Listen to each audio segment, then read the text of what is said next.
Welcome to Match Day.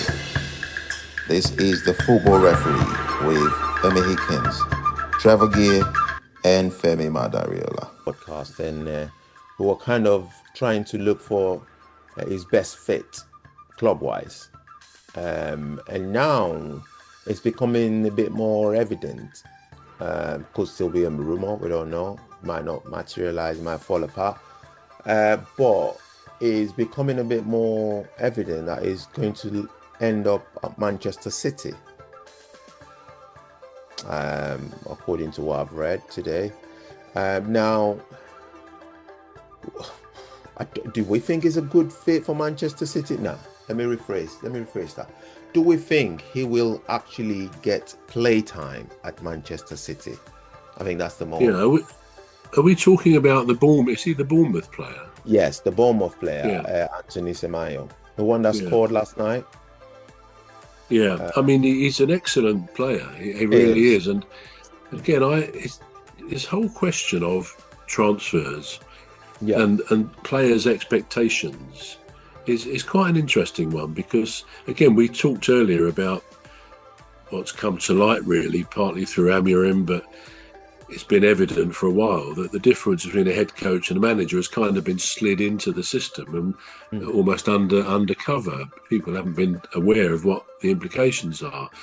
And I think the same is true of transfers. Now, there's different types of transfer in the football windows. One's where a club is, and we're talking the Premier League, a club is buying a pretty good top player, and in theory, at least, there's no way that they would take that transfer. They would agree to it if they were sort of told, well, yeah, you're going to be a squad player. And they say, what does that mean? He knows what it means. You say, yeah, well, you've got to fight for your place. Football nowadays is a squad game with all the many games teams have to play, which is fair comment. And you could say, I don't know, relatively few are guaranteed a place on the team sheet every week. Now, maybe it's more than a few, but I mean, my thinking about when Brennan Johnson, who I think is a very good player, he scored a lot of goals for Spurs last season.